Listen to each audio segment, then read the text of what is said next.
নতুনকৈ ব্লাউজ চিলাবলৈ শিকাসকলে লাইনিং কাপোৰটোত প্ৰথমে সদায় ব্লাউজ কাটিংটো কৰি ল'ব।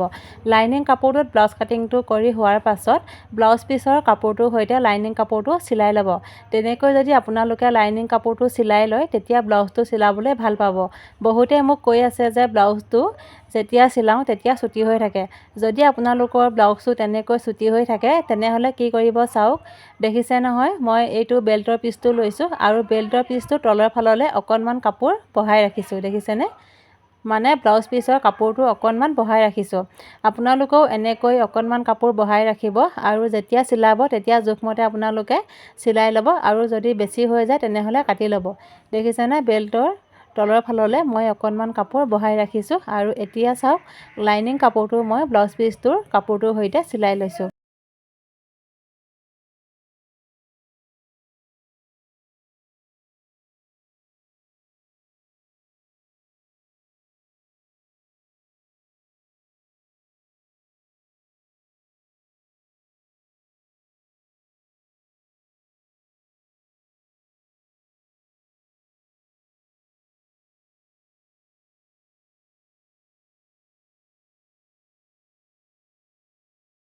লাইনিং কাপোৰখিনি ব্লাউজ পিচৰ কাপোৰটোৰ সৈতে এনেদৰে চিলাই ল'লোঁ। এতিয়া চাওক প্ৰথমে ব্ৰা কাটটো চিলাব লাগিব। ব্ৰা কাটটো দেখিছেনে? এই যে ৰাউণ্ড শ্বেপটো, এই ৰাউণ্ড শ্বেপটো হ'ব ডিঙি চাইডে। ব্ৰা কাটটো চিলোৱাৰ আগতে আপোনালোকে ব্ৰা কাটৰ চিধা চাইডটো এনেদৰে মিলাই ল'ব। এইটো হৈছে ব্ৰা কাটৰ ছেকেণ্ড পাৰ্টটো। ছেকেণ্ড পাৰ্টটো দেখিছেনে? যিটো অকণমান ঠেক চাইড হয় সেই ঠেক চাইডটো হুকপটিৰ চাইডে হ'ব। দেখিছেনে? এনেদৰে আপোনালোকে ব্ৰা কাটটো মিলাই ল'ব চিলোৱাৰ আগতে, তেতিয়া আপোনালোকৰ কোনো ধৰণৰ খেলিমেলি নহয়। ব্ৰা কাটৰ চিলনি দুয়োটা ছাইড সমান জোখত চিলাবলৈ চেষ্টা কৰিব। যদি আপোনালোকৰ চিলনিবিলাক বেকা হয় তেনেহ'লে চাওক এনেদৰে চিন এটা দি ল'ব পাৰিব। দেখিছেনে? ব্ৰা কাটৰ ছেকেণ্ড পাৰ্টটো ধুনীয়াকৈ মিলাই লৈ সমান জোখত চিন দুটা দি লৈছোঁ।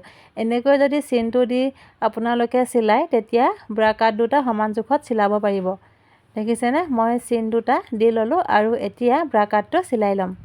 চিলাবৰ কাৰণে কোণ দুটা এনেদৰে মিলাই ল'লোঁ আৰু ব্ৰা কাটৰ শ্বেপটো যেনেদৰে আছে ঠিক তেনেদৰে ব্ৰা কাটটো চিলাই দিব।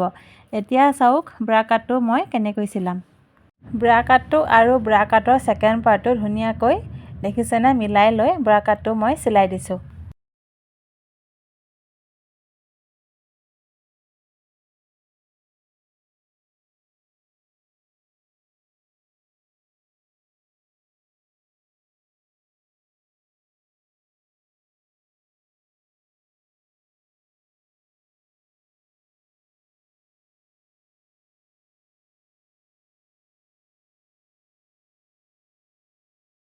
আকৌ এবাৰ চিলাই দেখুৱাইছোঁ চাব। ব্ৰা কাটটো আৰু ব্ৰা কাটৰ ছেকেণ্ড পাৰ্টটো দুয়োটা সমান জোখত মিলাই লৈ ব্ৰা কাটৰ শ্বেপটো যেনেদৰে আছে ঠিক তেনেদৰে ব্ৰা কাটটো মই চিলাই দিছোঁ।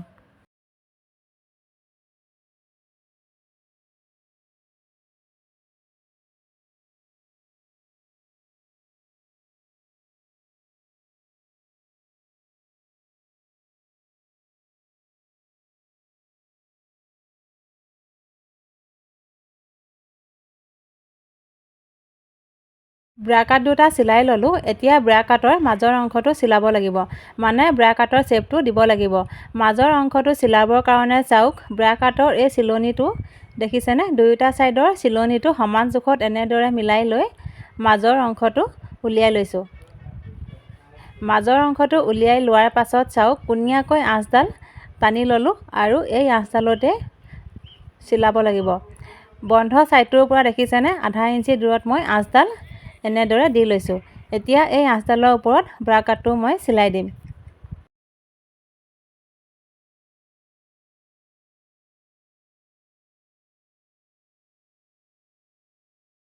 ব্ৰা কাটৰ মাজৰ অংশটো চিলাই ল'লোঁ দেখিছেনে?